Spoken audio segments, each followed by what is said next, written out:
Meu nome é Melanie Brooks, tenho 34 anos, e nunca pensei que teria que escolher entre meu filho gravemente ferido e a falta de moradia.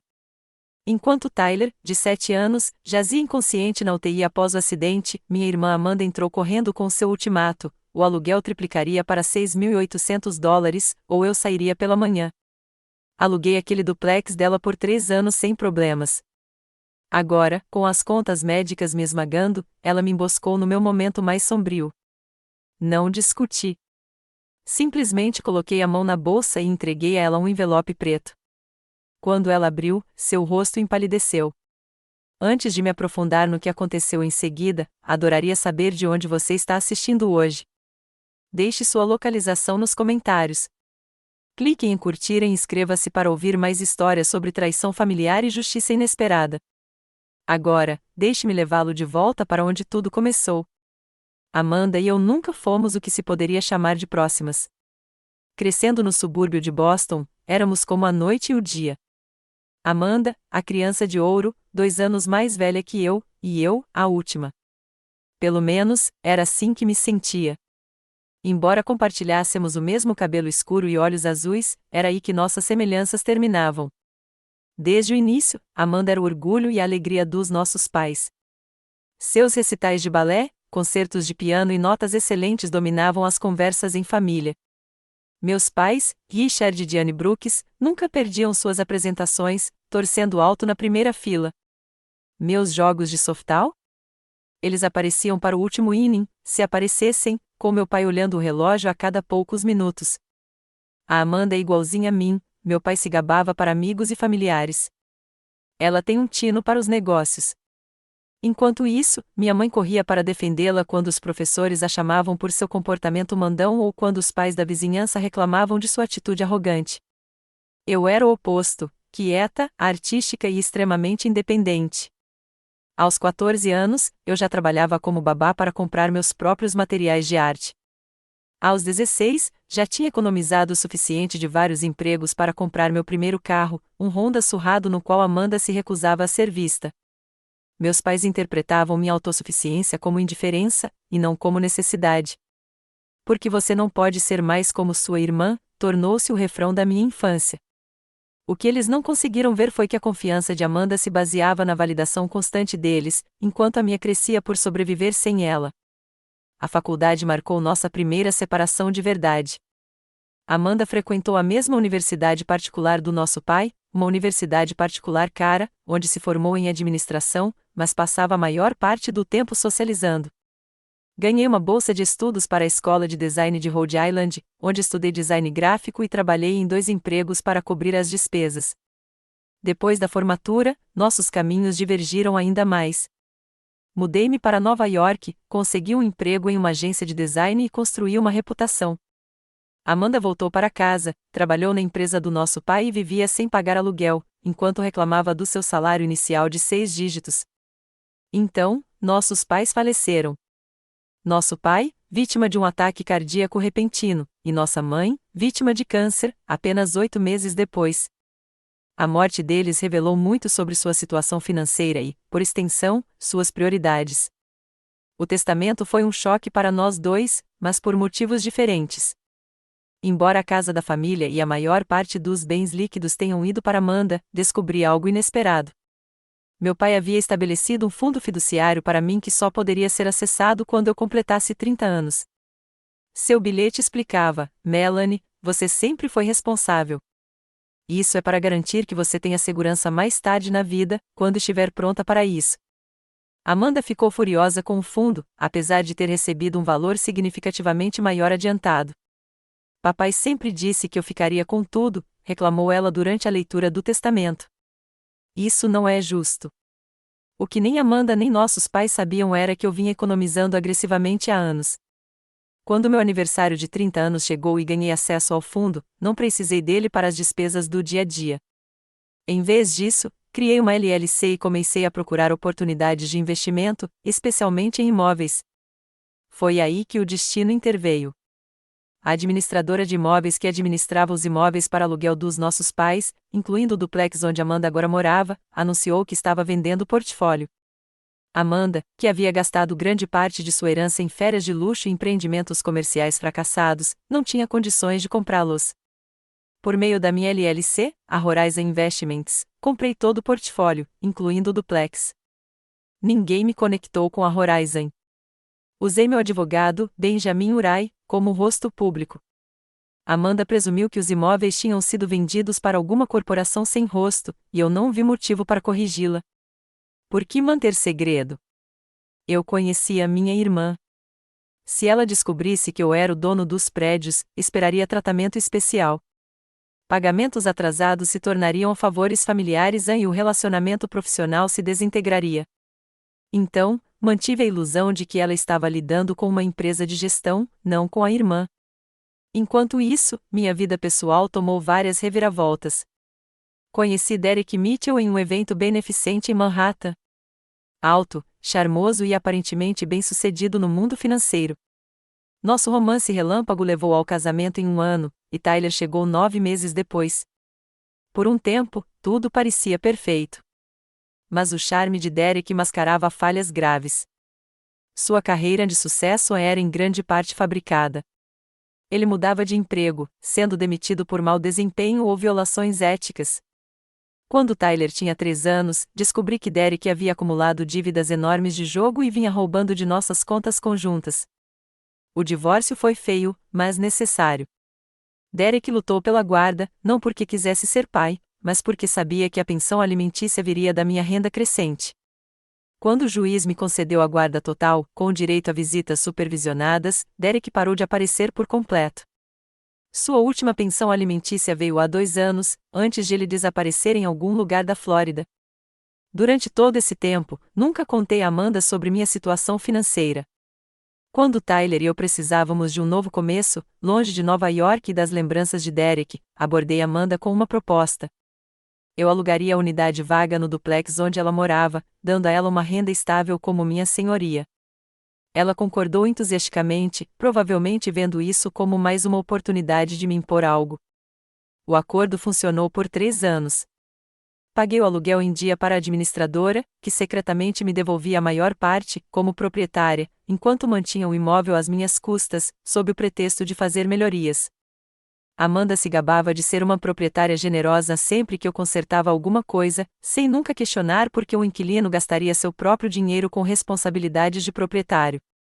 Enquanto isso, continuei construindo meu negócio remoto de design gráfico, criando marcas para clientes em todo o país e criando Tyler no tranquilo subúrbio onde crescemos. A vida não era perfeita, mas era estável. Até que deixou de ser.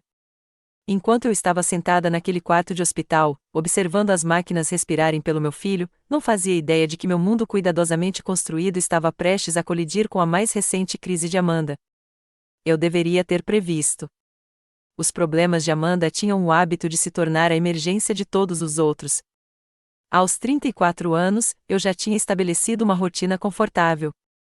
Meu negócio de design gráfico havia crescido o suficiente para que eu pudesse ser seletiva com meus clientes, trabalhando remotamente do meu escritório em casa, enquanto Tyler estudava na escola primária local.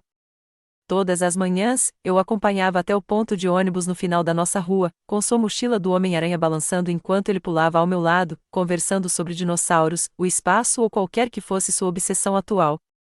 Tyler tinha meu olhar artístico e minha curiosidade, mas nada da minha timidez de infância. Aos 7 anos, ele era pura energia e imaginação, construindo elaboradas estruturas de Lego, criando seus próprios quadrinhos e fazendo amigos por onde passava. Seus professores elogiavam sua criatividade e gentileza, características que eu havia me esforçado para cultivar nele. Mãe, você acha que eu poderia ser astronauta e artista? Ele perguntava com frequência, com seus grandes olhos azuis sérios sob a cabeleira castanha. Você pode ser qualquer coisa que você quiser, eu sempre respondia, determinada a que meu filho nunca questionasse seu valor ou potencial como eu questionei enquanto crescia. A coparentalidade com Derek era inexistente.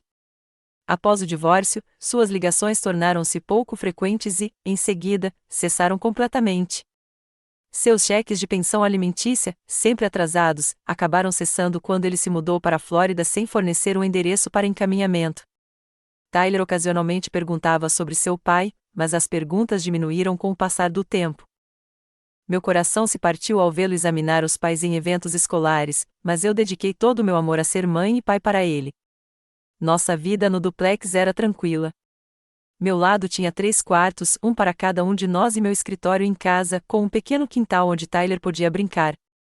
Eu havia investido na reforma do meu apartamento quando nos mudamos, reformando a cozinha e os banheiros sob o pretexto de ser uma inquilina com um investimento em comum.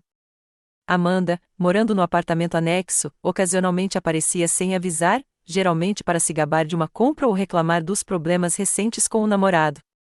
Minha melhor amiga na cidade era Hannah Reed, uma professora de jardim de infância com quem reencontrei depois de voltar. Ela morava a alguns quarteirões de distância e frequentemente se juntava a nós para noites de cinema ou ajudava Tyler quando eu tinha prazos. Nosso vizinho Marco Sullivan, um aposentado viúvo, tornou-se uma espécie de avô para Tyler, ensinando-o sobre jardinagem e conserto de bicicletas. Terça-feira, 14 de abril, começou como qualquer outro dia. Fiz panquecas de chocolate para o Tyler, uma tradição semanal, conferi a lição de casa dele e o acompanhei até o ponto de ônibus. Antes de embarcar, ele me deu seu abraço de sempre e disse: "Te amo até Plutão, ida e volta, mãe." Fiquei observando até o ônibus dobrar a esquina, sem imaginar que aquele seria o último momento normal que teríamos em meses. Às 13h42, meu telefone tocou, e o número da escola iluminou a tela. Meu estômago embrulhou imediatamente. Escolas não ligam no meio do dia com boas notícias. Senhorita Brooks, a voz era do diretor Davis, tensa e com uma urgência controlada. Houve um acidente durante o recreio. Tyler caiu da estrutura de escalada. Os paramédicos já estão aqui. O mundo virou de cabeça para baixo. Lembro-me de pegar minhas chaves e minha bolsa, sem me dar ao trabalho de desligar o computador ou trancar a porta da frente. Dirigi até a escola no piloto automático, com as mãos tremendo no volante, rezando para quem quisesse ouvir.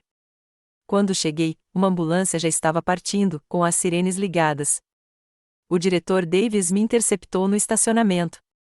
Estão levando ele para o Hospital Infantil de Boston. Ele bateu a cabeça. Ainda não recuperou a consciência. As horas seguintes se passaram em um borrão de terror. Seguindo a ambulância até o hospital, o caos controlado do pronto-socorro, os médicos fazendo perguntas que eu lutava para responder em meio ao pânico. Palavras como traumatismo crânioencefálico, pressão intracraniana e coma induzido a ricochetearam em mim como granizo. O Dr. Raymond Wells, o neurologista pediátrico designado para o caso de Tyler, finalmente esclareceu tudo na sala de espera, com seus olhos gentis e sérios por trás de óculos de aro fino. Tyler sofreu um traumatismo craniano significativo, explicou ele gentilmente. Há um inchaço no cérebro, e o colocamos em coma induzido para dar tempo ao cérebro de se recuperar. Precisaremos realizar uma cirurgia para aliviar a pressão. Ele vai? Não consegui terminar a pergunta. As próximas 72 horas são cruciais, disse o Dr. Wells, pousando a mão firme no meu ombro. O Tyler é jovem e saudável, o que joga a favor dele. Mas quero ser sincero com você. Estamos diante de uma situação séria. Permitiram que eu visse antes da cirurgia. Meu menino vibrante e cheio de energia estava imóvel, com tubos e fios conectando-o a máquinas que apitavam e chiavam. Seu rostinho estava inchado e machucado, quase irreconhecível. Segurei sua mão inerte, fazendo promessas que não tinha certeza se conseguiria cumprir. Você vai ficar bem, meu bebê. A mamãe está aqui. Eu não vou a lugar nenhum. A cirurgia durou 4 horas. Hannah chegou na metade, me trazendo café e uma muda de roupa, sentando-se silenciosamente ao meu lado enquanto eu olhava para o relógio da sala de espera. Marcos ligava de hora em hora para saber das novidades. Até meus clientes, notificados pela minha resposta automática de e-mail configurada às pressas, enviaram mensagens de apoio. Após a cirurgia, o Dr. Wells relatou um otimismo cauteloso. Aliviamos a pressão com sucesso. Agora, aguardamos e monitoramos. A UTI se tornou meu novo lar. Eu dormia em uma poltrona reclinável ao lado da cama de Tyler, saindo apenas para tomar banho na sala de estar do hospital. Os dias se misturavam, marcados por trocas de plantão de enfermeiras e rondas médicas. As contas médicas começaram a chegar antes mesmo de Tyler se estabilizar, com o seguro cobrindo parte do dinheiro, mas deixando milhares de dólares em despesas extras que rapidamente esgotaram meu fundo de emergência. Durante todo esse tempo, Amanda estava notavelmente ausente. Deixei uma mensagem de voz para ela na noite do acidente, mas ela não respondeu, o que não é incomum quando as crises dos outros não a beneficiam diretamente. Eu estava focado demais em Tyler para ir atrás dela. No quinto dia, o estado de Tyler havia se estabilizado, mas permanecia crítico. Ele ainda não havia acordado, mas os médicos estavam reduzindo lentamente a sedação, na esperança de que ele apresentasse sinais de consciência. Eu conversava baixinho com ele, contando sobre um esquilo que vira no terreno do hospital, quando a porta da UTI se abriu. Amanda estava ali, com a bolsa de grife no braço, sem um fio de cabelo fora do lugar. Depois de quase uma semana com o sobrinho lutando pela vida, ela finalmente apareceu. Mas algo em sua expressão me dizia que aquela não era uma visita compassiva. Precisamos conversar, disse ela, mal olhando para a figura imóvel de Tyler, sobre a propriedade. O timing da Amanda não poderia ter sido pior. Eu estava acordada há quase 36 horas seguidas, saindo do lado do Tyler apenas para ir ao banheiro. Meu cabelo estava preso em um rabo de cavalo bagunçado, e eu estava usando a mesma calça de moletom da loja de souvenirs do hospital pelo segundo dia. Enquanto isso, Amanda parecia ter saído de uma reunião de negócios com seu blazer feito sob medida e brincos de pérola.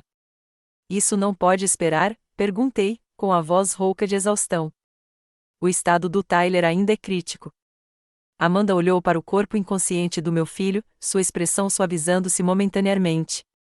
Ele parece estável o suficiente. Ela se sentou na beirada da cadeira de visitas, colocando sua bolsa de grife cuidadosamente longe de qualquer equipamento hospitalar. Sinto muito pelo Tyler. Sério. Mas crianças são resilientes. Tenho certeza de que ele vai se recuperar. Sua desconsideração casual da condição de Tyler, que ameaçava a vida dele, me fez cerrar os dentes, mas eu já tinha aprendido há muito tempo que lidar com a insensibilidade de Amanda só a incentivava. E quanto à propriedade, perguntei, querendo acabar logo com o que quer que fosse para poder voltar minha atenção para Tyler. Amanda cruzou as pernas e alisou a saia. Bem, não tem um jeito fácil de dizer isso, mas vou precisar aumentar seu aluguel. Ela disse isso com o mesmo tom que alguém usaria para anunciar uma pequena mudança nos planos para o jantar. Eu a encarei. Agora? Quer discutir o aluguel enquanto Tyler estiver na UTI? É um momento infeliz, ela admitiu, dando de ombros. Mas negócios são negócios, Mel. De quanto ao aumento? Perguntei, embora algo em sua atitude me dissesse que eu não ia gostar da resposta. Amanda examinou sua manicure antes de me olhar nos olhos. Vou triplicar o valor. A partir do mês que vem, serão $6.800. O valor me atingiu como um golpe físico. Meu aluguel atual era de $2.200, já um pouco acima do valor de mercado, mas nunca reclamei, pois sabia para onde o dinheiro ia. $6.800 era completamente irracional, especialmente com as contas médicas crescentes. Isso é impossível, eu disse. Você sabe que esse não é o preço de mercado da região. Por que você iria? O mercado é o que eu disser, interrompeu Amanda. É minha propriedade e eu preciso do dinheiro. Se você não puder pagar, precisa sair amanhã de manhã. Amanhã? Isso não é legal. A lei do inquilino exige. Não me importa o que é legal, ela retrucou, fazendo aspas no ar. Tenho despesas, Melanie. Despesas importantes que surgiram de repente. Observei o rosto da minha irmã, reconhecendo a tensão ao redor dos seus olhos, a leve contração na bochecha esquerda, sinais que eu já tinha visto antes, quando ela estava com problemas financeiros. O que você fez desta vez? Perguntei baixinho, sem querer perturbar Tyler ou alertar as enfermeiras sobre nossa conversa cada vez mais tensa. A compostura de Amanda vacilou um pouco. Nada. Bem, fiz alguns investimentos que não deram certo como planejado. Investimentos? Como o seu investimento no food truck do seu ex-namorado que desapareceu da noite para o dia, ou o seu investimento em criptomoeda que faliu? Suas bochechas coraram de raiva. Você se acha tão perfeita, não é? A pequena Melanie, que sempre fazia tudo certo. Bem, Nem todos nós conseguimos ser tão chatos e responsáveis. A conversa estava tomando rumos diferentes, como costumava acontecer com Amanda. Respirei fundo e tentei uma abordagem diferente. Amanda, mesmo que eu quisesse pagar essa quantia, não posso. Olhe ao seu redor. Apontei para o quarto do hospital. As contas médicas do Tyler já estão na casa das dezenas de milhares. O plano de saúde não cobre tudo. Mal consigo me manter à tona. Por um instante, pensei ter visto um lampejo de empatia em seus olhos, mas ele desapareceu rapidamente. Isso não é problema meu, disse ela friamente. Preciso do dinheiro. Ou pago ou saio. A escolha é sua. Uma lembrança passou pela minha cabeça, Amanda aos 10 anos, mantendo minha boneca favorita como refém, exigindo que eu lhe desse minha sobremesa por uma semana se eu a quisesse de volta. Algumas coisas nunca mudam. O que aconteceu exatamente? Insisti. Não se trata apenas de maus investimentos, não é? A fachada de Amanda se desfez ainda mais. Ela olhou para a porta e depois baixou a voz. Tudo bem. Se quer saber, tenho algumas dívidas de jogo. Significativas, para quem não aceita preciso de mais tempo como resposta. Lá estava. Amanda sempre teve uma queda por cassinos, começando com viagens de fim de semana para Atlantic City aos 20 e poucos anos. Parecia que a indulgência ocasional tinha aumentado. Quanto você deve? Perguntei. O suficiente para eu precisar triplicar seu aluguel, ela retrucou. Os detalhes não são da sua conta. São sim, se você estiver fazendo do seu problema o meu problema, retruquei, principalmente quando afeta a estabilidade do meu filho durante uma crise médica. Amanda se levantou abruptamente. Olha, não tenho tempo para discutir isso. $6.800 até o primeiro dia do mês que vem, ou despejo. Essas são suas opções. Já anunciei a unidade online, caso você decida ser mais dura com isso. A audácia era de tirar o fôlego, até mesmo para Amanda. Enquanto ela andava de um lado para o outro no pequeno quarto do hospital, pensei em todas as vezes em que nossos problemas se tornaram a emergência de todos.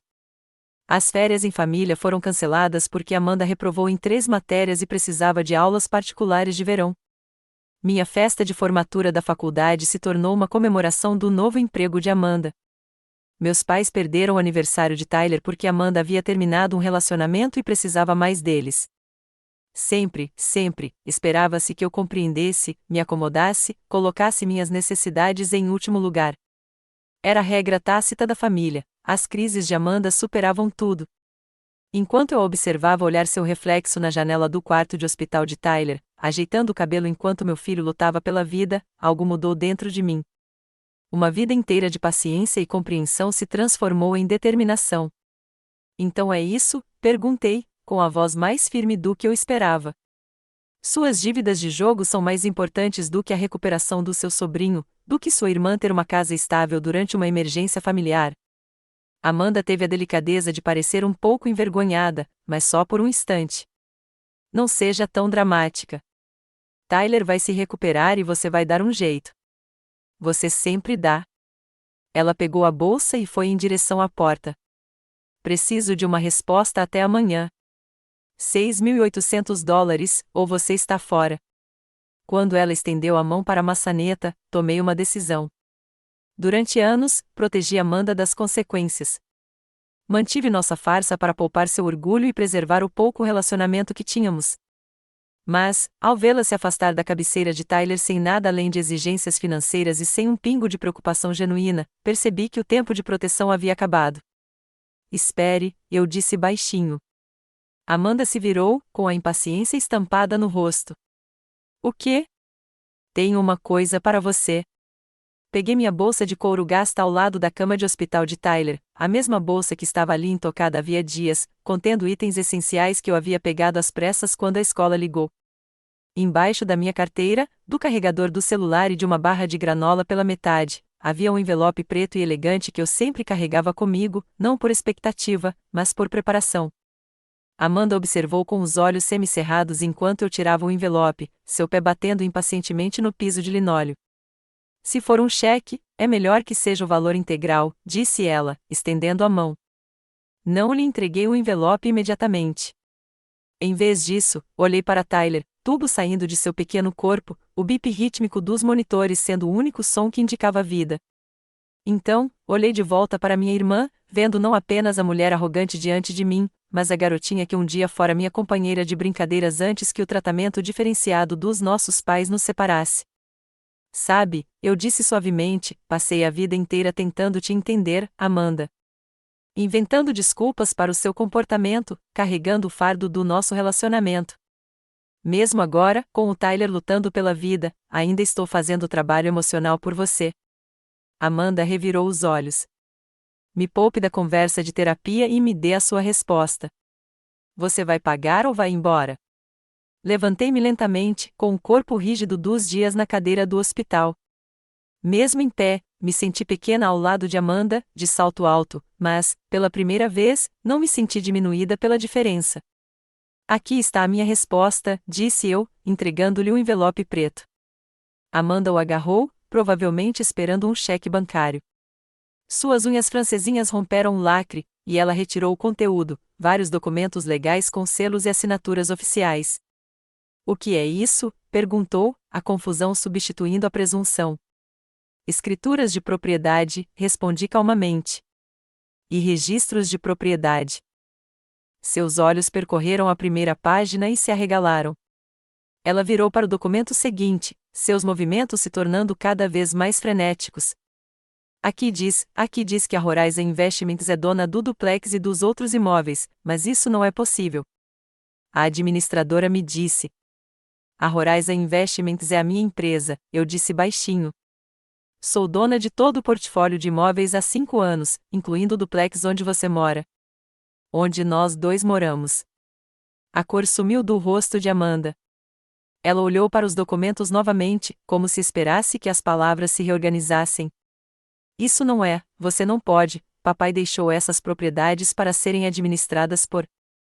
Papai deixou ativos líquidos para você e um fundo para mim, corrigi gentilmente. Quando a administradora decidiu vender o portfólio, você não tinha condições de comprá-lo, mas eu tinha, por meio da minha LLC. Amanda afundou na cadeira de visitas, os papéis tremendo em suas mãos. Então, todo esse tempo, quando eu pensava que era sua senhoria, você era na verdade minha inquilina, confirmei. Mantive o acordo porque parecia te fazer feliz, pensando que você tinha algum poder sobre mim. E, honestamente, era mais simples do que lidar com as consequências de você saber a verdade. O aluguel ia para a administradora, que pegava a taxa e repassava o restante para a Horizon Investments, para mim. Eu basicamente pagava o aluguel para mim mesma, mantendo a ilusão de que você estava no comando. O choque de Amanda estava dando lugar à raiva, suas bochechas ficando vermelhas. Isso é um truque. Você está mentindo. Ligue para o Benjamin Urai, sugeri, nomeando meu advogado. O número dele está nos documentos. Ele cuida de todos os assuntos jurídicos da Horizon. Ele vai confirmar tudo. À medida que a realidade se instalava, a expressão de Amanda oscilava entre descrença, raiva e, finalmente, medo. E agora, ela perguntou, com a voz mais grave do que eu ouvia há anos. Você vai me despejar? É essa a sua vingança? Balancei a cabeça. Não, Amanda. Eu não sou você. Não uso a moradia como arma contra familiares. Antes que Amanda pudesse responder, a porta se abriu e Natalie Simons, a enfermeira noturna de Tyler, entrou. Ela olhou de um para o outro, sentindo imediatamente a tensão. Está tudo bem aqui? Perguntou, com seus olhos experientes observando a angústia de Amanda e minha exaustão. Estamos terminando uma conversa em família, assegurei. Bem, preciso verificar os sinais vitais do Tyler e trocar a intravenosa, disse Natalie com firmeza. Talvez vocês pudessem continuar a conversa lá fora. Amanda se levantou abruptamente, ainda segurando os documentos. De qualquer forma, já terminamos por aqui. Ela se dirigiu à porta, parou e se virou. Isso não acabou, Melanie. Na verdade, acabou, respondi calmamente. Você tem até o final do mês para decidir se quer ficar como minha inquilina, pagando o preço justo de mercado de $2.200, ou encontrar outro lugar para morar. A escolha é sua. Quando Amanda saiu furiosa, a porta se fechando atrás dela, Natalie ergueu uma sobrancelha. Família, eu disse, em tom de explicação. Ela cantarolou, compreensiva, enquanto verificava os monitores de Tyler. A família pode ser a maior bênção e o maior desafio ao mesmo tempo. Sentei-me novamente ao lado de Tyler, segurando sua mãozinha. O confronto me deixou exausta, mas também estranhamente liberta. Pela primeira vez em nossas vidas adultas, Amanda e eu nos víamos com clareza, sem a distorção dos nossos papéis de infância. Enquanto Natalie trabalhava eficientemente ao nosso redor, inclinei-me perto do ouvido de Tyler e sussurrei: somos só você e eu contra o mundo, amigo, e somos mais fortes do que qualquer um imagina. Eu não fazia ideia de que nossa força seria testada ainda mais antes que a noite acabasse. A calma após a saída dramática de Amanda durou exatamente 43 minutos. Eu cochilava na cadeira ao lado da cama de Tyler, minha mão ainda apoiada na dele, quando o monitor de repente explodiu em uma cacofonia de alarmes. O corpo de Tyler ficou rígido e começou a convulsionar. Convulsão, gritou Natalie, apertando o botão de emergência enquanto simultaneamente abaixava a cama de Tyler para uma posição horizontal. O quarto se encheu de profissionais de saúde. Alguém me puxou para longe da cama com delicadeza, mas firmeza, enquanto a equipe cuidava do meu filho. O Dr. Wells chegou momentos depois, gritando ordens enquanto avaliava Tyler. A pressão arterial está caindo, gritou uma enfermeira. O 2 caiu para 82, relatou outra. Precisamos entubar agora, decidiu o Dr. Wells.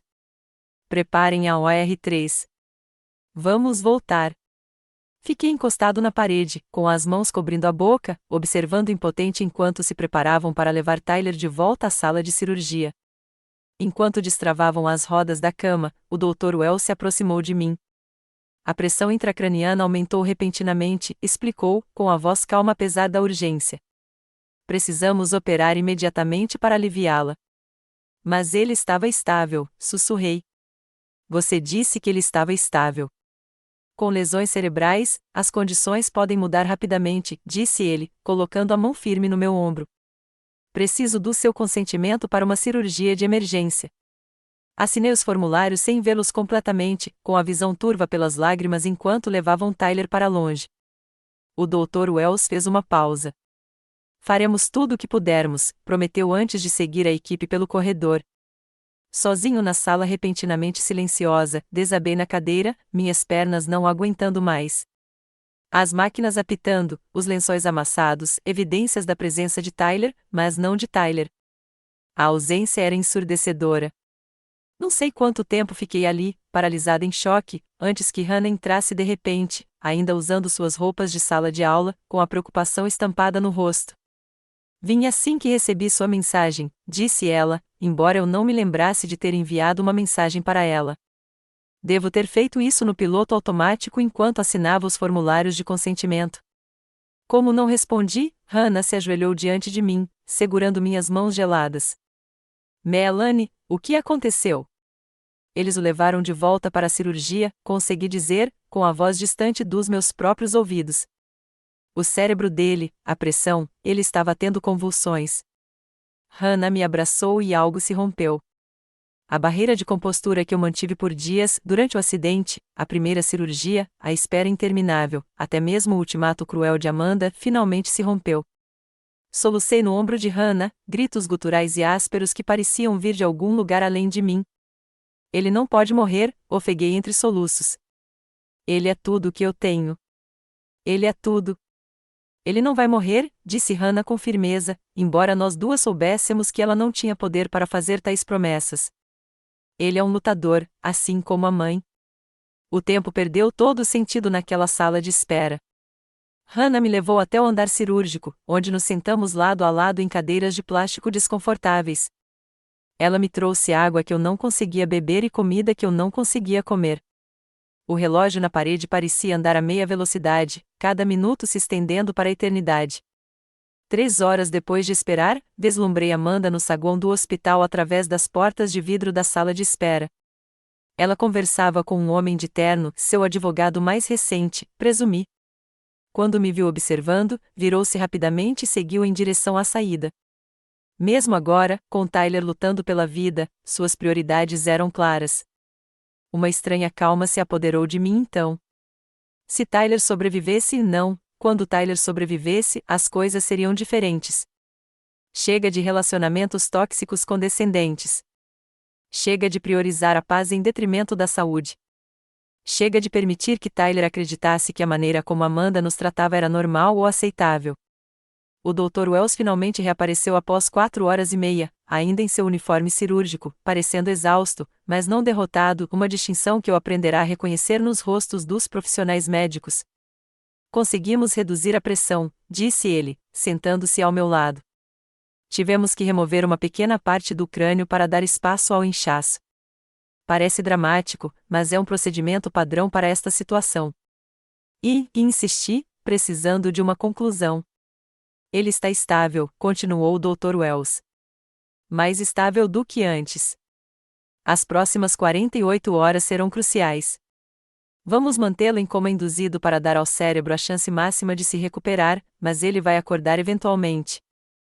Não consegui me conter e fiz a pergunta que me assombrava desde a primeira cirurgia. O Dr. Wells não me deu falso conforto. Lesões cerebrais são imprevisíveis. Alguns pacientes se recuperam totalmente, outros parcialmente. Alguns têm efeitos duradouros. É muito cedo para saber em que ponto desse espectro Tyler se encaixará. Assenti, apreciando sua honestidade, mesmo que isso me apavorasse. Posso vê-lo? Perguntei. Ele está se recuperando agora. Assim que estiver na UTI, a enfermeira virá buscá-lo. Quando o Dr. Wells saiu, Hannah insistiu que eu comesse alguma coisa. Ela me guiou até o refeitório e colocou um sanduíche e suco de maçã na minha frente. Consegui dar algumas mordidas mecânicas, sem sentir o gosto de nada. Você precisa manter a força, ela me lembrou gentilmente. O Tyler vai precisar de você a todo vapor quando acordar. Quando, não se.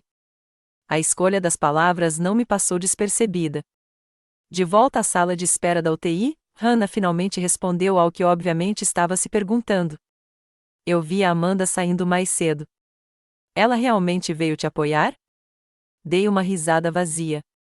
Não exatamente. Contei ela sobre o ultimato da Amanda e minha revelação sobre a propriedade do imóvel. Hannah arregalou os olhos. Você era dona do duplex esse tempo todo? E ela nunca soube. Eu mantive segredo para simplificar, expliquei. Mas ameaçar triplicar o aluguel enquanto Tyler luta pela vida? Isso ultrapassou um limite que eu não consigo desfazer. O que você vai fazer agora? Antes que eu pudesse responder, Natalie apareceu. Você pode vê-lo agora. Tyler havia sido transferido para uma sala de UTI diferente, com ainda mais máquinas ao seu redor. Sua cabeça estava envolta em bandagens novas, seu rosto pálido contra os lençóis brancos. Apesar do aviso do Dr. Wells sobre a remoção do crânio, a visão da cabeça deformada do meu filho sob as bandagens fez meus joelhos cederem. Natalie rapidamente me guiou até a cadeira ao lado da cama. O inchaço faz com que pareça pior do que é, ela me garantiu. Depois que o inchaço diminuir, você mal vai notar. Peguei a mão de Tyler, com cuidado para não atrapalhar o acesso intravenoso. Ei, TY, sussurrei, usando meu apelido especial para ele. Mamãe chegou. Não vou a lugar nenhum. Hannah ficou a noite toda, dormindo desajeitadamente na poltrona perto da janela enquanto eu mantinha minha vigília ao lado da cama de Tyler. A cada hora, enfermeiros vinham verificar seus sinais vitais e a resposta pupilar. A cada vez, eu prendia a respiração até que eles assentissem, satisfeitos. O amanhecer estava raiando quando os dedos de Tyler se contraíram nos meus. Um movimento mínimo, tão sutil que pensei ter imaginado. Mas então aconteceu de novo, uma pressão definitiva contra a minha palma. Tyler, sussurrei, aproximando-me. Está me ouvindo, querida? Nenhuma resposta, mas o movimento da mão era inconfundível. Apertei o botão de chamada e Natalie apareceu em segundos. A mão dele se mexeu, contei a ela, tentando conter minha excitação. Ele apertou minha mão 2 vezes. Natalie verificou os monitores e, em seguida, apontou uma luz para cada um dos olhos dele, observando atentamente a resposta pupilar. Bons reflexos, observou ela, com um pequeno sorriso se formando. O Dr. Wells vai querer saber disso. É um sinal positivo. O que isso significa? Perguntei, com a esperança lutando para superar a exaustão. Significa que o cérebro dele ainda está lá dentro, lutando, disse ela. E é exatamente isso que queremos ver. Quando o turno da manhã chegou e o hospital começou a ganhar vida, senti algo que não sentia desde o acidente, uma pequena centelha de otimismo, frágil, mas persistente, como o primeiro broto verde após um incêndio florestal devastador. Tyler tinha um longo caminho pela frente, mas ele ainda estava comigo, ainda lutando. E por enquanto, isso bastava. As 48 horas críticas mencionadas pelo Dr. Wells passaram em meio a um turbilhão de monitoramento, ajustes de medicação e otimismo cauteloso. A pressão cerebral de Tyler permaneceu estável.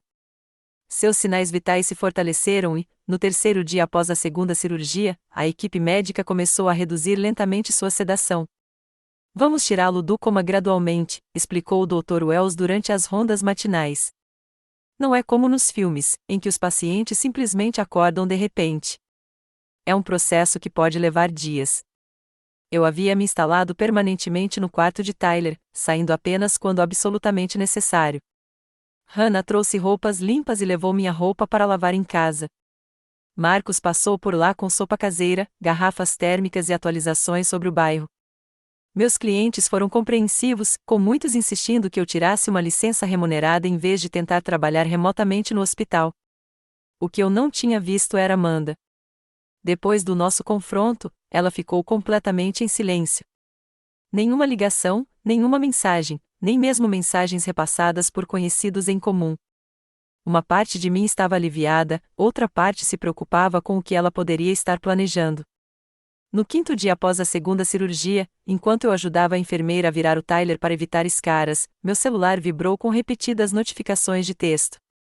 Quando finalmente verifiquei, encontrei 17 mensagens de Amanda, variando de acusações raivosas a pedidos de desculpas emocionados e perguntas práticas sobre a situação da propriedade. A última mensagem dizia: "Precisamos conversar pessoalmente hoje." Mostrei as mensagens para Hannah, que havia chegado com o almoço. "Você não deve uma resposta a ela agora", Hannah ressaltou. "Seu foco é o Tyler." "Eu sei", suspirei. Mas deixar as coisas sem resolver com a Amanda só vai criar mais drama depois. E, sinceramente, prefiro lidar com isso agora, enquanto o Tyler ainda está sedado, do que quando ele estiver mais consciente. Mandei uma mensagem de texto para Amanda, avisando que ela poderia ir ao hospital às 15 horas, quando Tyler estaria fazendo exames, o que nos daria 30 minutos para conversar em particular. Enquanto esperava por Amanda, liguei para Benjamin Urai, meu advogado, para obter esclarecimentos jurídicos sobre a situação. "Você tem todo o direito de despejá-la, dadas as circunstâncias", aconselhou Benjamin depois que expliquei o ocorrido. "Mas há um processo formal que precisaríamos seguir." "Eu não quero necessariamente despejá-la", admiti. "Só quero que ela entenda a realidade da nossa situação e se comporte de acordo." Nesse caso, eu recomendaria redigir um contrato formal de locação, algo que deveríamos ter feito anos atrás. Ele definiria claramente as expectativas, o valor do aluguel e as consequências em caso de violação. Você poderia preparar algo assim? Só para eu ter essa opção quando falar com ela. Claro, enviarei por e-mail em até 1 hora. Quando Amanda chegou, eu me sentia preparada, embora não totalmente preparada emocionalmente. Nos encontramos na pequena sala de consulta familiar do hospital, um espaço projetado para conversas difíceis, com suas cores suaves e uma caixa de lenços de papel em destaque na mesa central. Amanda parecia diferente e discreta, com maquiagem mínima e roupas casuais, em vez de sua aparência refinada de sempre. Ela sentou-se à minha frente, mexendo na alça da bolsa. "Como está o Tyler?", perguntou, surpreendendo-me ao demonstrar preocupação por ele. "Estável", respondi cautelosamente. "Eles estão tirando-o da sedação gradualmente." "Os médicos estão cautelosamente otimistas." Ela assentiu, parecendo genuinamente aliviada. "Ótimo. Isso é muito bom." Um silêncio constrangedor se instalou entre nós. Pela primeira vez, não me apressei em preenchê-lo, esperando que Amanda declarasse seu propósito. "Eu verifiquei tudo", disse ela finalmente, "sobre os imóveis. Falei com Benjamin Urai." "Você realmente é dono de todos eles?" "Sim." "Por que você não me contou?" Havia mágoa em sua voz agora, junto com a indignação. Todos esses anos, me deixando acreditar que eu estava no comando quando, na verdade, você estava, o quê? Rindo de mim pelas costas. Eu não estava rindo, Amanda. Eu estava evitando exatamente esse tipo de drama. Se você soubesse que eu era dona do prédio, teria respeitado os limites entre locador e inquilino? Ou teria esperado tratamento especial, perdão por atraso de pagamento, melhorias gratuitas? O silêncio dela foi resposta suficiente. E claramente, continuei, eu tinha razão em me preocupar, visto que seu primeiro instinto ao enfrentar problemas financeiros era extorquir sua irmã enquanto o filho dela estava na UTI. Amanda estremeceu com a minha caracterização, mas não negou. Eu estava desesperada, disse ela baixinho. As pessoas a quem devo dinheiro não são pacientes. Agiotas? Perguntei, com o estômago embrulhado. Agiotas não, ela interrompeu. Só credores privados que não fazem muitas perguntas. Os juros aumentam rápido. Belisquei a ponta do nariz, lutando contra uma dor de cabeça de estresse. Quanto você deve? Cerca de $40.000, admitiu ela, olhando para as mãos. A quantia era substancial, mas não catastrófica, certamente não valia a pena destruir nosso relacionamento ou ameaçar a estabilidade do sobrinho. Por que você simplesmente não pediu ajuda? Perguntei, direto e honesto. Amanda deu uma risada amarga. Pedir esmola para minha irmãzinha? A irmã que sempre fez tudo certo, que tem uma carreira de sucesso, o filho perfeito e, aparentemente, um império imobiliário? Não, obrigada. A antiga Amanda estava ressurgindo, defensiva, orgulhosa, incapaz de admitir vulnerabilidade sem envolvê-la em farpas.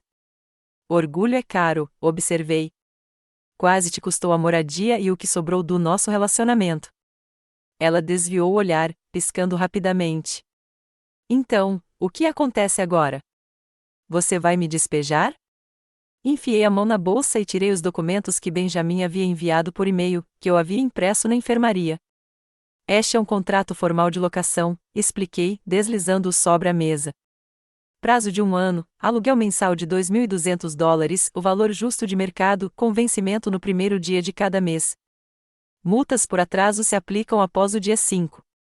Sem exceções especiais ou descontos familiares, mas também sem aumentos arbitrários. Amanda folheou as páginas, surpresa evidente no rosto.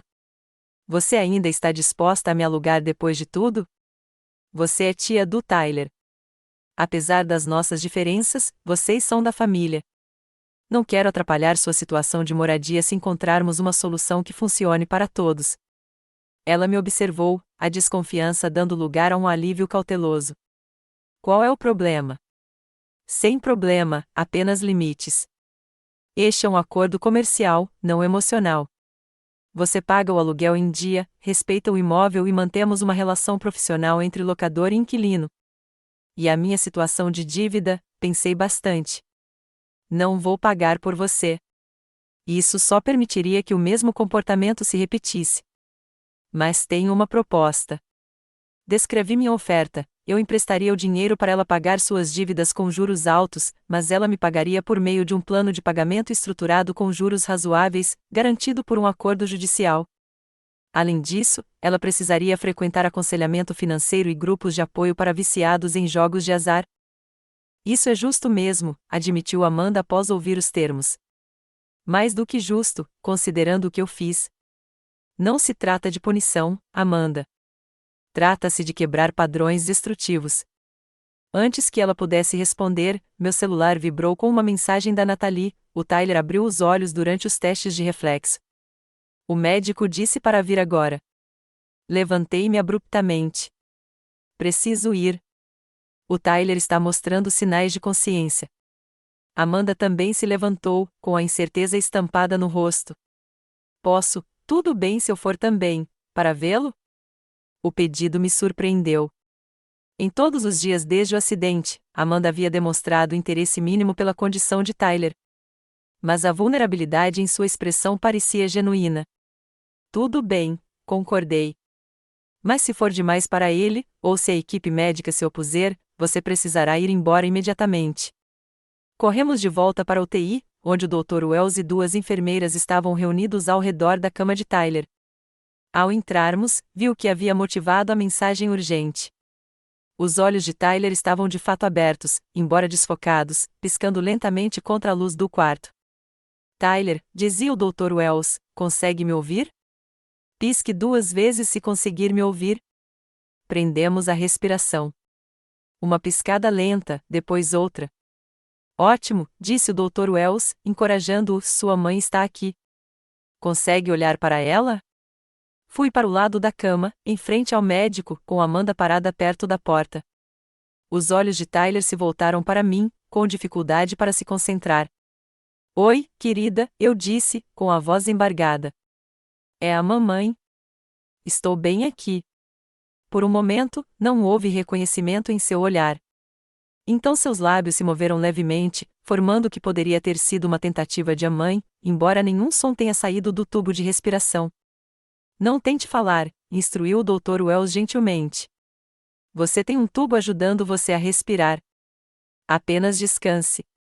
A conexão durou apenas alguns segundos antes que os olhos de Tyler se fechassem novamente, mas foi o suficiente para me fazer chorar. Este é um excelente progresso, garantiu-me o Dr. Wells. O fato de ele ser receptivo, reconhecer você e tentar se comunicar são todos sinais positivos. Assenti, emocionado demais para conseguir falar. Quando finalmente ergui os olhos, vi Amanda observando da porta, com os olhos marejados de lágrimas. Ao longo da semana seguinte, a melhora de Tyler continuou constante. O tubo de respiração foi removido e substituído por uma cânula nasal. Ele começou a falar frases curtas, a reconhecer rostos familiares e até a assistir a desenhos animados curtos no tablet que Hannah trouxera de casa. A parte do crânio que haviam removido precisaria ser recolocada em uma cirurgia futura, mas, por enquanto, um capacete especial protegia a área vulnerável quando ele estava acordado. Durante todo esse tempo, Amanda se tornou uma presença mais regular. Ela não ficava muito tempo durante as visitas, claramente desconfortável em ambientes hospitalares, mas vinha dia sim, dia não, trazendo pequenos presentes, um novo dinossauro de pelúcia, revistas em quadrinhos, uma luz noturna com tema espacial que projetava estrelas no teto. A tia Amanda trouxe uma coisa legal para você hoje, contei a Tyler durante uma dessas visitas, 2 semanas após sua segunda cirurgia. Ele estava sentado na cama, ainda fraco, mas cada vez mais alerta. É outro dinossauro? Perguntou, com a fala um pouco mais lenta do que antes, mas melhorando a cada dia. Amanda riu, tirando um pacotinho da bolsa. Desta vez não, amigo. É um kit de foguete modelo que podemos construir juntos quando você estiver se sentindo melhor. O rosto de Tyler se iluminou. Incrível! Eu adoro foguetes. Eu lembro, disse Amanda suavemente. E percebi que ela realmente se lembrava, ela o ouvirá falando sobre o espaço durante uma de suas raras visitas à nossa casa meses atrás. Foi um detalhe, mas o fato de ela ter prestado atenção o suficiente para se lembrar do interesse dele me tocou inesperadamente. Mais tarde, enquanto eu acompanhava Amanda até o elevador, ela parou antes de apertar o botão de chamada. Assinei o contrato de locação, disse ela, tirando o documento dobrado da bolsa. E pesquisei sobre aquelas sessões de aconselhamento financeiro que você mencionou. Que bom, respondi, genuinamente satisfeito com a iniciativa dela. Eu também queria que você soubesse, me desculpe. Não só pela questão do aluguel, mas por tudo. Pelo jeito como tratei você e o Tyler ao longo dos anos. Ela olhou para o chão, estranhamente vulnerável. Eu sempre tive inveja de você, sabia? Inveja de mim? Não consegui esconder minha surpresa. Mas você sempre foi o favorito, aquele que tinha tudo. Eu tenho coisas, ela corrigiu. Você tem força, independência, conexões reais com pessoas que realmente se importam com você, não apenas com o que você pode fazer por elas. Ela gesticulou em direção ao quarto de Tyler. Um filho que se ilumina quando você entra no quarto. Você sabe o quanto isso é valioso? Antes que eu pudesse responder, o elevador chegou. Amanda entrou e segurou a porta aberta por mais um instante. Estou tentando melhorar, disse ela simplesmente. É mais difícil do que eu imaginava. Conforme as portas se fechavam entre nós, percebi que, pela primeira vez em nossas vidas adultas, minha irmã e eu poderíamos estar caminhando em direção a um relacionamento autêntico, não a irmandade perfeita dos sonhos de infância, mas algo real, com limites e respeito de ambos os lados. O caminho à frente seria desafiador, tanto para a recuperação de Tyler quanto para a cura da nossa família. Mas, pela primeira vez, senti esperança de que todos nós poderíamos sair mais fortes desta crise do que antes. 3 meses após o acidente de Tyler, finalmente voltamos para casa. O retorno não foi nada parecido com o que eu havia imaginado durante aqueles primeiros e aterrorizantes dias na UTI. Eu havia imaginado carregar meu filho fraco e quase inconsciente para dentro de casa, montar uma cama de hospital na sala de estar e, essencialmente, criar uma unidade de enfermagem domiciliar.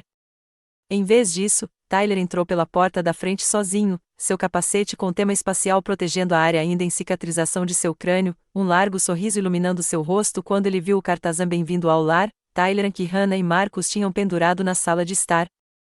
Meus legos, exclamou ele, avistando sua adorada coleção exatamente como a havia deixado na manhã do acidente. Mãe, posso construir alguma coisa? Depois que você descansar um pouco, concordei, sabendo que seus níveis de energia ainda oscilavam drasticamente. E lembre-se do que o Dr. Wells disse sobre fazer pausas. A recuperação de Tyler foi notável, mas não isenta de desafios. A equipe neurológica foi honesta comigo sobre o que esperar.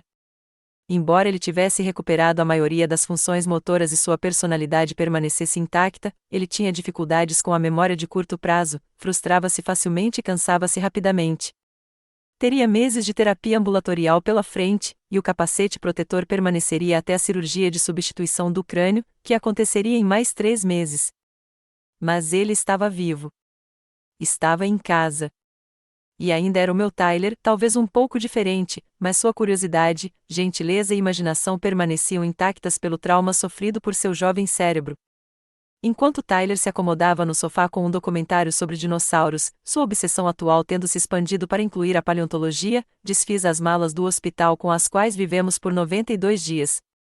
Hannah havia limpado a casa minuciosamente antes da nossa chegada, chegando a colocar flores frescas na mesa da cozinha. Uma batida na porta revelou Marcos segurando uma lasanha caseira. Imaginei que cozinhar era a última coisa com que você precisava se preocupar hoje à noite, disse ele, com os cantos dos olhos se enrugando com seu sorriso gentil. Você é um salva-vidas, eu disse a ele, aceitando o prato com gratidão. Quer entrar? Tyler adoraria te ver. A noite se transformou em uma recepção improvisada, com Hannah chegando da escola com cupcakes, e até Benjamin passando por lá com um vale-presente para um serviço de entrega de refeições. Em meio a tudo isso, Tyler absorvia a atenção, exibindo seus novos conhecimentos médicos. Você sabia que o cérebro humano parece gelatina? E colecionando promessas de passeios futuros assim que recuperasse as forças. Amanda estava notavelmente ausente, embora tenha enviado uma mensagem antes. Espero que o baile corra bem. Passo por aqui amanhã. Não quero sobrecarregar até no primeiro dia de volta. A consideração me surpreendeu, uma das muitas pequenas mudanças que observei na minha irmã nos últimos meses. Ela vinha cumprindo rigorosamente o nosso novo contrato de locação, pagando o aluguel em dia e até ajudando com a manutenção do duplex sem que ninguém pedisse. Nossas conversas permaneceram um tanto forçadas, décadas de disfunção não apagadas por uma única crise, mas o esforço de ambas as partes foi genuíno. Depois que todos foram embora e Tyler estava aconchegado em sua própria cama pela primeira vez em meses, cercado por seus bichinhos de pelúcia favoritos, com a luz noturna projetando estrelas no teto, finalmente me permiti respirar de verdade.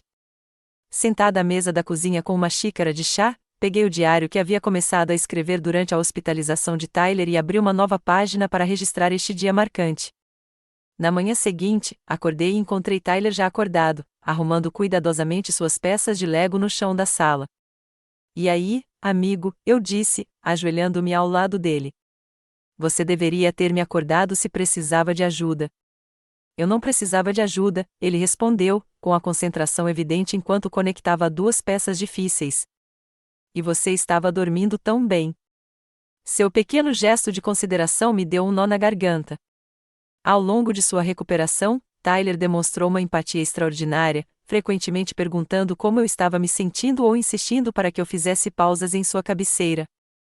A aprovação amadureceu de maneiras tão comoventes quanto belas de se testemunhar. Nossa nova rotina se estabeleceu rapidamente. Manhãs para medicação, café da manhã e atividades leves. Tardes para consultas de terapia, fisioterapia às segundas e quartas, terapia cognitiva às terças e quintas, com as sextas reservadas para descanso. Eu havia combinado de continuar trabalhando remotamente por tempo indeterminado, com meus clientes compreensivos e solidários com a nossa situação. Amanda chegou como prometido no dia seguinte ao nosso retorno, trazendo uma sacola de presentes contendo um modelo de sistema solar para pendurar no teto de Tyler. Isso é incrível, exclamou Tyler, examinando os planetas detalhados. Mãe, podemos pendurar hoje? Precisamos dos ganchos certos, expliquei. Talvez a tia Amanda possa nos ajudar a instalar neste fim de semana. Amanda pareceu surpresa com o convite, mas assentiu rapidamente. Eu adoraria. Depois que Tyler foi descansar em seu quarto, ainda se cansando facilmente das interações sociais, Amanda e eu nos sentamos à mesa da cozinha, um eco de muitas conversas desconfortáveis ao longo de nossas vidas. O lugar parece bom, disse ela, olhando ao redor. Imutável, quero dizer. Como se você nunca tivesse ido embora. Graças a Hannah e ao Marcos, agradeci. Eles deixaram tudo pronto para nós. Amanda sentiu, com um lampejo de algo parecido com inveja no rosto. Você tem bons amigos. Tenho sim, concordei, decidindo estender a mão. E família também. Você tem estado diferente desde que tudo aconteceu. No bom sentido. Amanda traçou um padrão na mesa com a ponta do dedo, evitando contato visual. A terapia financeira ajudou. E o outro grupo, o de apostas. Eu não queria ir no começo, mas tem sido esclarecedor. Que bom. Vendi minhas bolsas de grife, continuou ela, ainda sem olhar para cima. E algumas joias. Já paguei quase metade do que te devo. Isso me surpreendeu de verdade. A coleção de grife de Amanda era seu orgulho e alegria, muitas vezes comprada em detrimento de necessidades mais práticas. Isso é, nossa, Amanda, isso é um grande passo. Ela deu de ombros, finalmente encontrando meu olhar. São só coisas. Quando viu Tyler naquela cama de hospital, mudou alguma coisa. Me fez perceber o quão idiota era tudo aquilo, se importar tanto com coisas e status. Antes que eu pudesse responder, Tyler ligou do quarto, precisando de ajuda com a medicação. Quando voltei, Amanda já havia se recomposto, o momento de vulnerabilidade havia passado, mas não havia sido esquecido. O fim de semana trouxe outro marco, nosso primeiro jantar em família desde que Tyler voltou para casa. Amanda chegou pontualmente, me ajudando a preparar uma refeição simples, enquanto Tyler supervisionava de seu posto no balcão da cozinha, dando dicas de especialista sobre temperos para molhos de macarrão. Quando nos sentamos para comer, fiquei impressionada com o quão comum, porém extraordinário, o momento parecia. Meu filho, vivo e melhorando a cada dia. Minha irmã, fazendo esforços genuínos para mudar. Eu, mais forte e mais seguro dos meus limites do que nunca. Vou voltar para a escola quando estiver melhor, anunciou Tyler entre mordidas no pão de alho. E vou ser médico. Ou talvez um médico astronauta para emergências espaciais. Amanda sorriu. Parece perfeito para você, amigo. Você certamente tem experiência médica suficiente para começar. O Dr. Wells diz que meu cérebro é super interessante, informou Tyler, orgulhoso. Ele vai escrever um artigo sobre isso para a Faculdade de Medicina. Diário médico, corrigi gentilmente. E sim, sua recuperação tem sido impressionante. Os médicos aprenderam muito com você. Enquanto Tyler começava a explicar detalhadamente sua próxima cirurgia de substituição do crânio, com efeitos sonoros que fizeram Amanda estremecer, senti uma profunda gratidão me invadir. Não apenas pela sobrevivência e recuperação de Tyler, mas pelos presentes inesperados que surgiram da nossa crise, um novo entendimento com minha irmã, uma apreciação mais profunda pela minha rede de apoio e uma confiança inabalável na minha própria força. 6 meses após o acidente, a vida havia encontrado um novo normal. Tyler retornou à escola em meio período, com o crânio reconstruído com sucesso, embora ainda frequentasse sessões de terapia e se cansasse com mais facilidade do que antes. Seus professores desenvolveram um currículo adaptado para atender às suas necessidades e, ao mesmo tempo, desafiar sua mente aguçada. Amanda e eu tínhamos estabelecido um relacionamento que, embora não fosse perfeito, era mais honesto do que nunca. Ela pagava o aluguel em dia, frequentava grupos de apoio e até começou a ter aulas na faculdade comunitária, pequenos passos em direção a mais independência e responsabilidade. Quanto a mim, percebi que havia mudado de maneiras sutis e profundas. Não evitei mais o confronto a todo custo, tendo aprendido que limites não eram apenas importantes, mas essenciais. Falei mais diretamente, tomei decisões com mais confiança e valorizei meu próprio julgamento de maneiras que nunca havia feito antes. Certa noite, enquanto Tyler e eu estávamos sentados na varanda dos fundos assistindo ao pôr do sol, um ritual que havíamos desenvolvido desde a recuperação dele, ele fez uma pergunta que me pegou de surpresa. Mãe, você está feliz com o que aconteceu? Não pela parte do acidente, mas pelas outras coisas. Como assim, amigo? Ele franziu a testa, procurando as palavras certas, algo com que às vezes ainda lutava. Como com a tia Amanda. E você sendo mais corajoso agora. Sua percepção me assustou. Como você sabe que eu sou mais corajoso? Tyler deu de ombros. Você fala diferente. Seja mais ereto. Não deixe que as pessoas te deixem triste novamente. Ele fez uma pausa e acrescentou, com a sabedoria simples da infância, você sabe quem você é agora. Puxei-o para perto, aquela criança extraordinária que tinha passado por tanta coisa e ainda enxergava o mundo com tanta clareza. Você tem razão, admiti. Às vezes, os momentos mais difíceis nos ensinam as lições mais importantes. Não estou feliz com o que aconteceu com você e eu tiraria sua dor num piscar de olhos, se pudesse. Mas sou grata pelo que aprendemos, por como nos fortalecemos juntos. Tyler assentiu seriamente. Como meu médico disse, a gente se adapta e supera. Exatamente assim, concordei, observando os últimos raios de sol dourarem seu perfil. A jornada não foi aquela que eu teria escolhido, o terror de quase perder meu filho, a traição da minha irmã, os meses de incerteza e recuperação.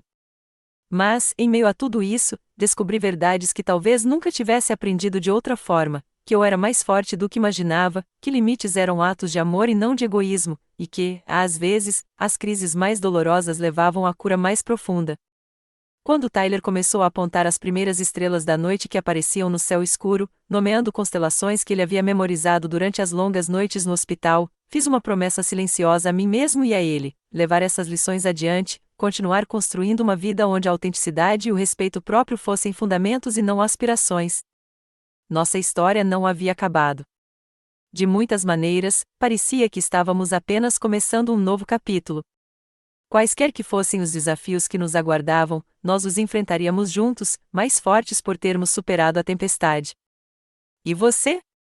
Já teve que enfrentar um familiar que se aproveitou da sua gentileza ou passou por uma crise que, no fim das contas, levou a uma mudança positiva? Compartilhe sua história nos comentários abaixo. E se esta história ressoou com você, curta, inscreva-se e compartilhe com alguém que precise ouvir que a força muitas vezes emerge dos nossos momentos mais difíceis. Obrigado por se juntar a nós nesta jornada. E lembre-se, às vezes, as palavras mais poderosas que podemos aprender a dizer são simplesmente: chega.